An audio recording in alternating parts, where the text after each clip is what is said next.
Hello guys, welcome to a new video from the channel. This time we check fix error 0xc00007b. The application was unable to start correctly. So let's start. First let's go to panel, and then when we are here, let's go to this one that says programs and features. Just click here, and then on the left side you will find the option that says activate or deactivate features on Windows. So just click here, and you have to turn off this part that says NetFrame Network 3.5. You have to deactivate like this one, and then just click on accept.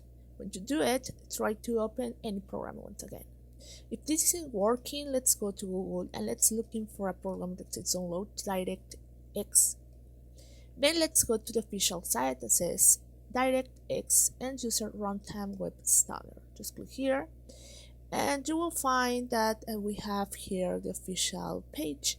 You can select the language in which you want to download. You can find many languages here, and then just click here on download.